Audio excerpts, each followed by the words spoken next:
Good afternoon. I'm back rather quickly today. It's only been a matter of hours since I completed my previous sharing. But I wanted to, it was waxing nostalgic. Nostalgic. I was talking about clarity and how long it's been something that I've sought to first understand and then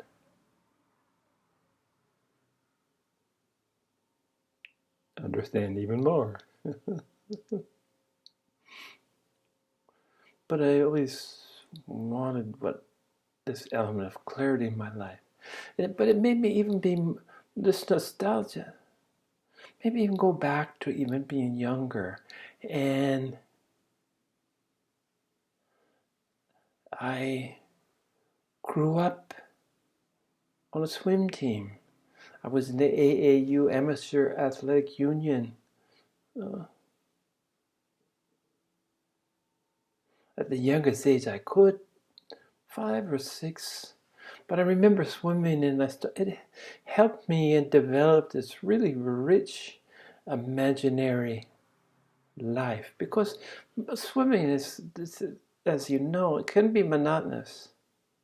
It's repetitive, and it's monotonous. It can be a bit boring for some people.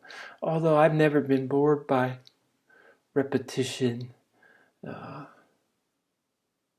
In fact, I've found comfort in it, and it's led up to the current my practice, my lifelong practice of meditation, which some people might find boring, sitting for hours at a time when the spirit moves me.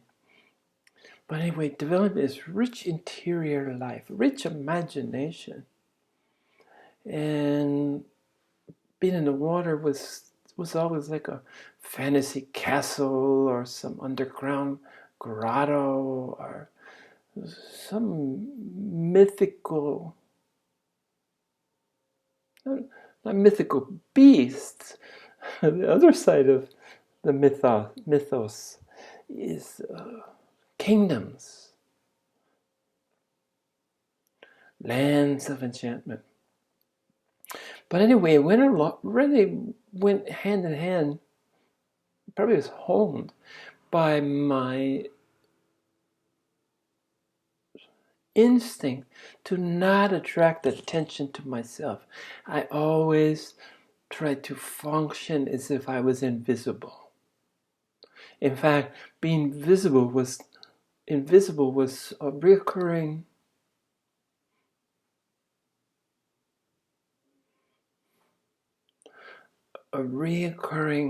quality, elusive quality that I wanted to incorporate.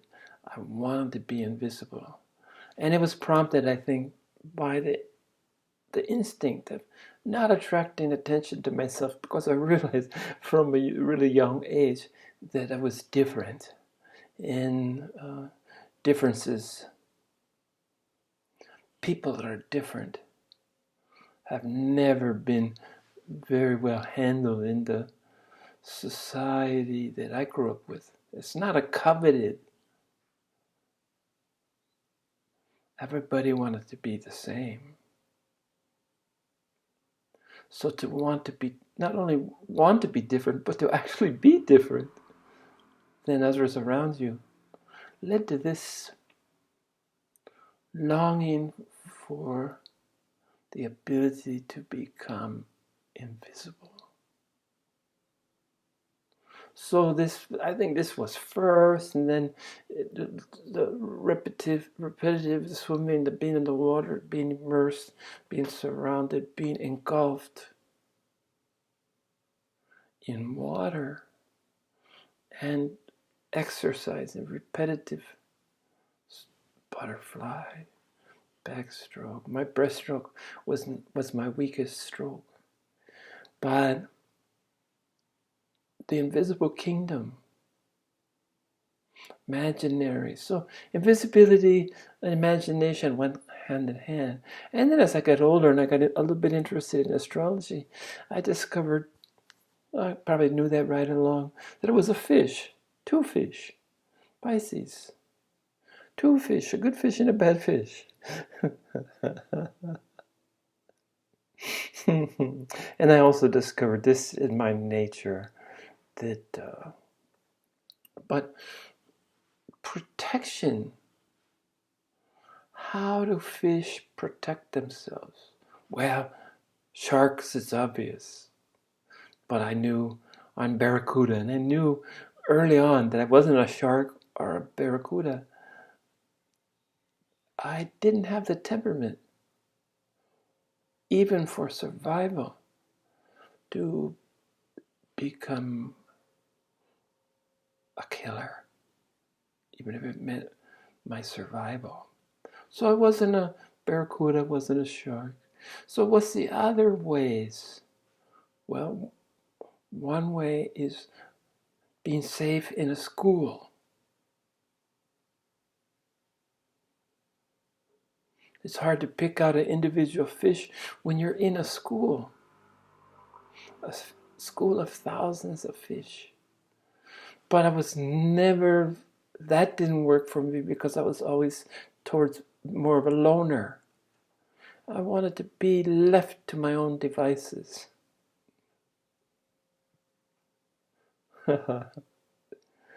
And the other alternative is camouflage in the seaweed, hiding out, blending in. And this seemed to be the metaphor of the two previous ones that worked best for me. To blend in. But that it sort of was, I was so well suited for this because the real longing to be invisible. Well, interestingly enough, when I began my Rinzai Zen training, we were trained in threefold. We were trained in martial arts, meditation, and then aesthetically learning about tea, the tea ceremony, cha dao, they call it here in Taiwan, the Japanese way of tea, ceramics, ikebana, which is flower arranging.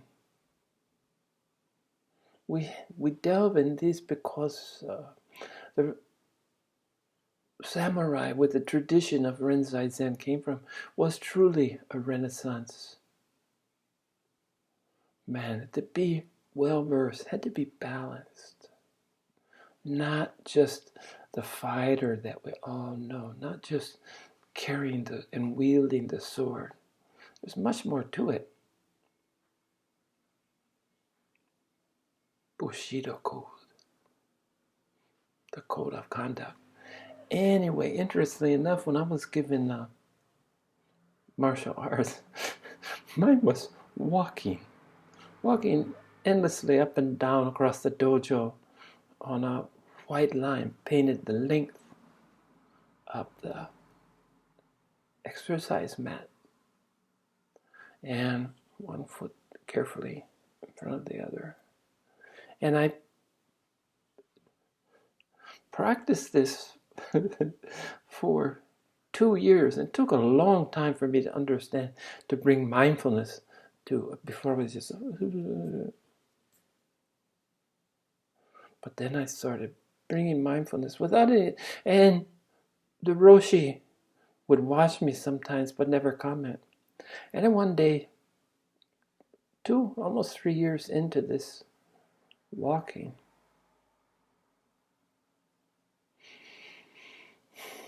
it wasn't in the tradition for me to question the Roshi's decision.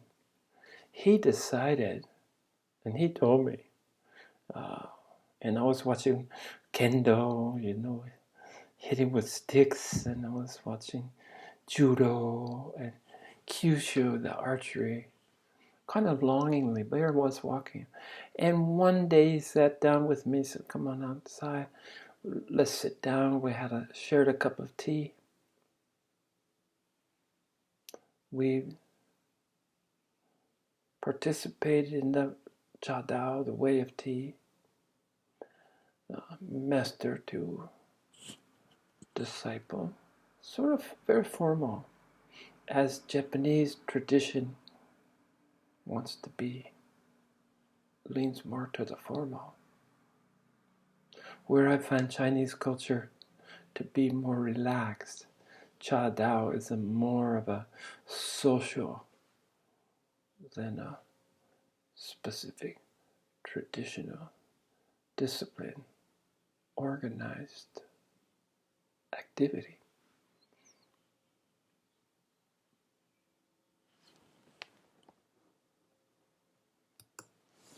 So, he told me finally that Zen walk, which was what I've been practicing, was the basis for every martial art. So he wanted me to have the basic.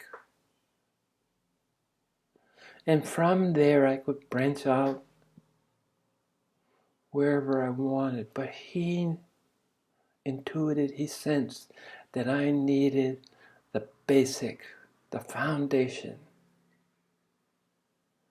And then he talked about learning the rhythm through breathing, through mindfulness, through walking, learning the rhythm of the world. And this is what I'm supposed to be focusing on in my Zen walking activity, to become one with the rhythm. And he talked about how a master could go through a crowd, almost parting the crowd without anyone noticing.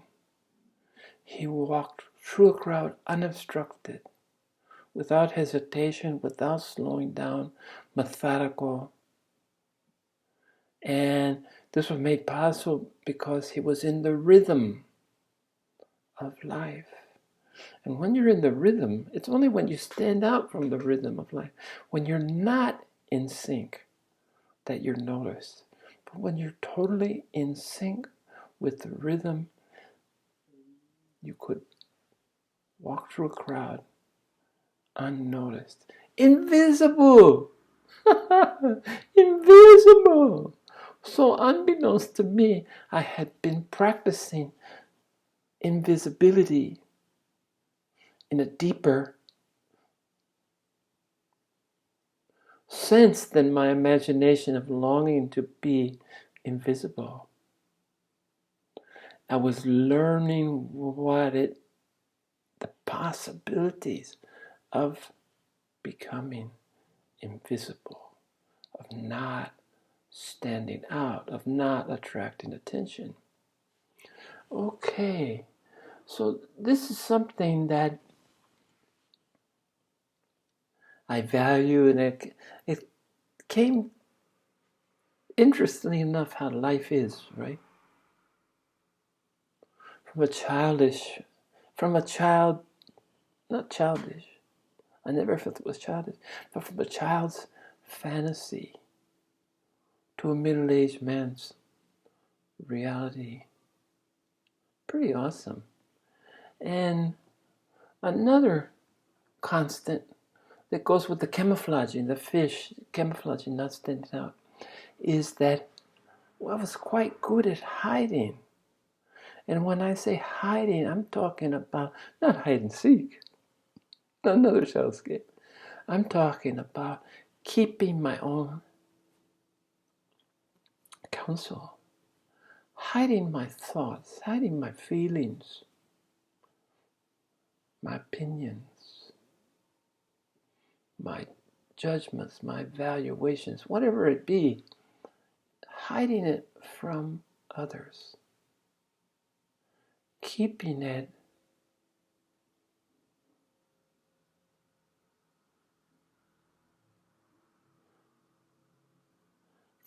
as a protection. It served as a barrier. Along with this, I was one of those what they call husky boys. I was overweight, and I stayed in that condition until I found out that I didn't need to hide. It helped me hide. Somehow, being chubby, being insulated, kept things at a distance, kept people at a distance, I thought. Some padding, some protection.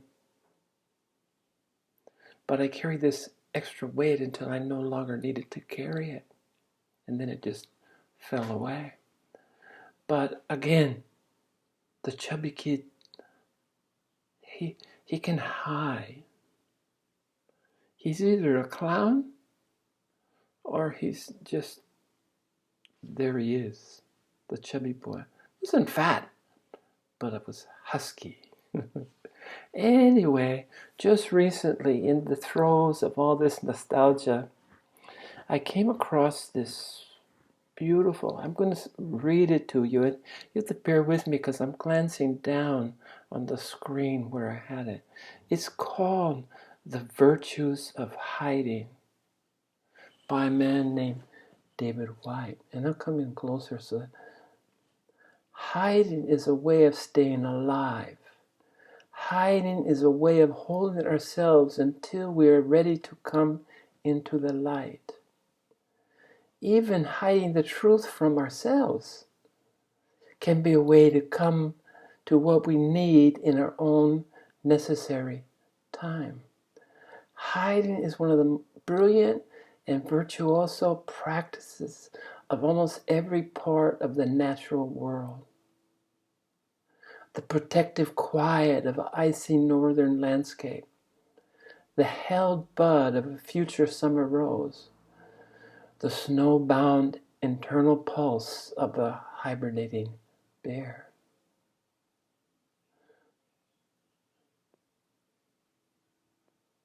Hiding is underestimated. We are hidden by life in our mother's womb until we grow and ready ourselves for our first appearance in the lighted world. To appear too early in that world is to find ourselves with immediate necessity for outside intensive care. Hiding done properly is the internal faithful promise for a proper future emergence as embryos, as children, or even as emerging adults in retreat from the names that have caught us and imprisoned us, often in ways where we have been too easily seen and too easily named. We live in a time of the dissected soul, the immediate disclosure, our thoughts, imaginings, longings exposed to the light too much, too early, and too often. Our best qualities squeezed too soon into a world already awash with too easily articulated ideas that oppress our sense of self and our sense of others. What is real is almost always to begin with hidden and does not want to be understood by the part of our mind that mistakenly thinks it knows what is happening. What is precious inside us does not care to be known by the mind in ways that diminish its presence. Hiding is an act of freedom from the misunderstanding of others, especially the enclosing worlds of oppressive secret government and private entities, attempting to name us, to anticipate us, to leave us with no place to hide and grow in ways unmanaged by a creeping necessity for absolute naming, absolute tracking, and absolute control. Hiding is a bid for independence from others, from mistaken ideas we have about ourselves, from an oppressive and mistaken wish to keep us completely safe, completely ministered to, thereby completely managed. Hiding is creative, necessary, and beautifully subversive of outside interference and control. Hiding leads life to itself, to become more of itself. Hiding is the radical independence necessary for our emergence into the light of a proper human future. Again, David White, thank you, thank you, thank you. Beautiful. Little did I know of the intricacies, of the sophistication, what my childhood propensity to hide, to disappear from the judgment of the external world.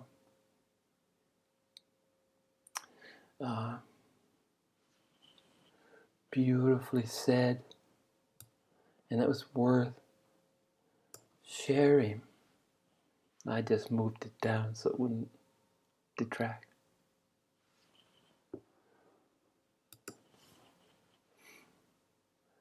So what I really sat down to talk about was the Holy Grail. The Holy Grail, again I'm reading. We've heard about Monty Python and the Holy Grail. The Holy Grail is a cup or dish or stone with miraculous powers that provide happiness, eternal youth, or sustenance in infinite abundance, and are often in the custody of the Fisher King, a symbol of divine grace. When I'm thinking of this, I was thinking of the gift that I'm just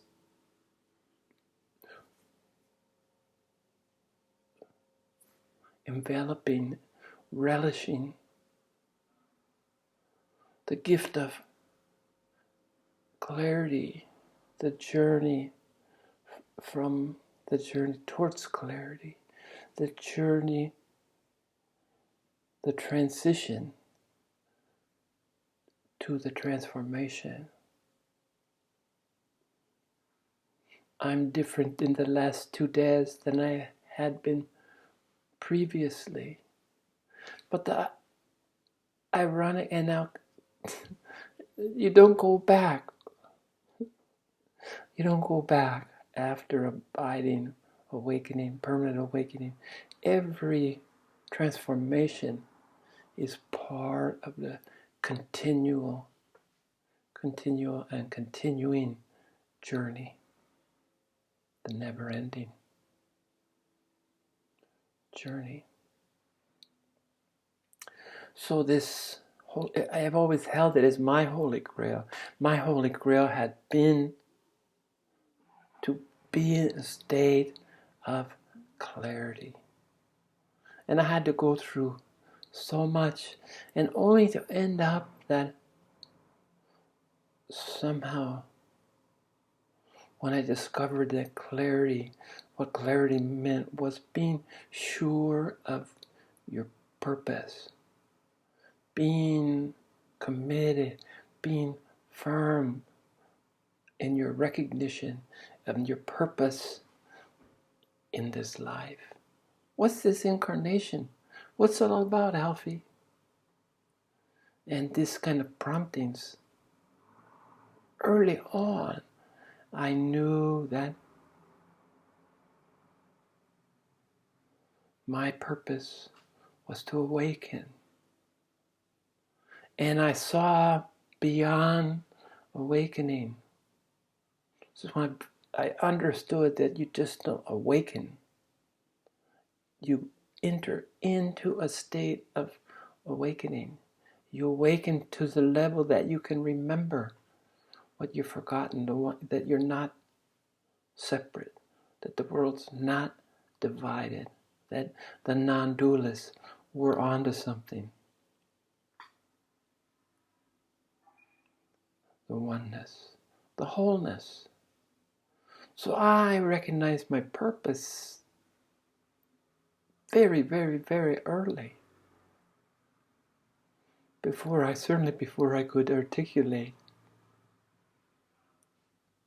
externally through verbiage, through words, but I'd already incorporated it internally. This was part of the silence. This was a part of me being different that I felt necessary to hide from the outside. Just as my fish is safe in the seaweed, the camouflage.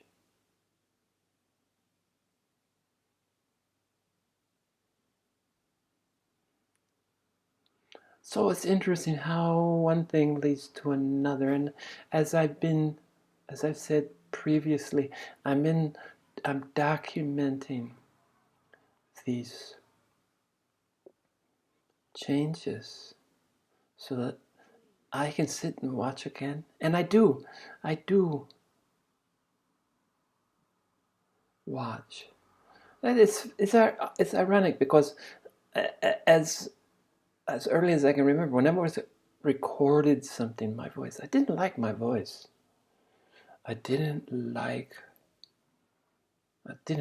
Doesn't sound like me because it sounds different from in here. But I don't know how many of you have experienced that when you hear yourself recorded. But now, once I've been doing these Zen with a smile for the last few years, I'm not only comfortable with my voice, I'm comfortable with my appearance. I'm comfortable with the reflection of light. I'm comfortable in my own skin. So I do watch these. And if they're not intended to, if they're of no benefit to anyone else, just this process of documentation will be beneficial to me. And as far as contributing, as far as helping others through my adventures, my misadventures, my journeys, I've always been satisfied, been content as a professor for many years, as a university lecturer. If I had 4 or 5 students that were really paying attention to me and I was really making some difference in their life, helping them to learn how to think was my primary objective, because it's just not taught. And I felt so successful that I really was doing my job, even if it was only for 4 or 5 people. Maybe it was seeped out a little bit to the bigger classes were usually about 50 students. So I might have penetrated a few. There might be a few memories they took away, which is nice to contemplate. But I never was overly ambitious as far as my teaching gifts were to be appreciated by the people that they were appreciated by. And I found contentment. That was my definition of success. That was my definition of being a good teacher. And so far in my spiritual sharing, it's much the same. Life imitates life. What comes before comes after. The only living teacher that I had, he has tens of thousands of followers. He leads meditation sessions with groups of 2,000 at least, minimum size. I've never led a meditation group, period. I'm a meditation group. So we all have our own destinies. And I think my destiny is still unfolding, just like all of ours. Who knows what the future holds? But I can rest in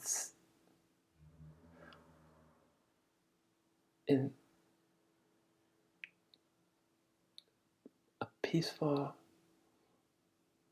mind state.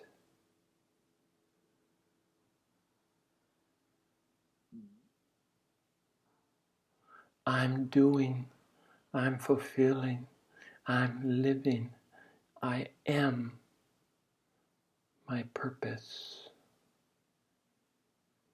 So this Holy Grail, this all elusive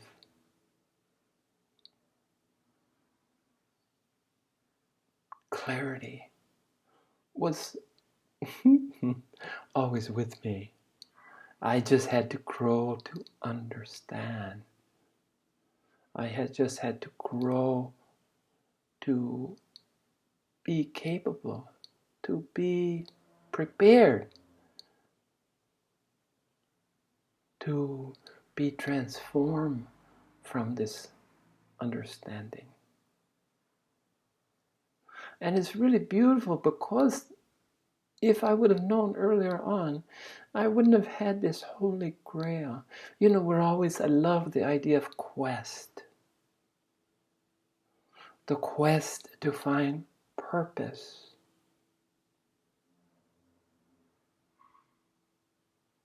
Is really what it's all about.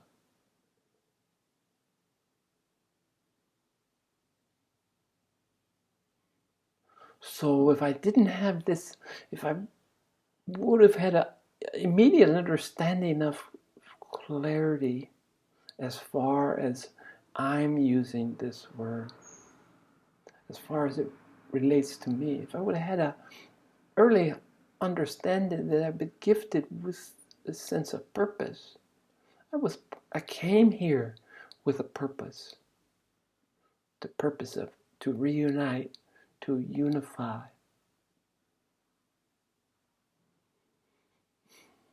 to become what I always have been, to remember what I've forgotten, to dwell in equanimity with clarity.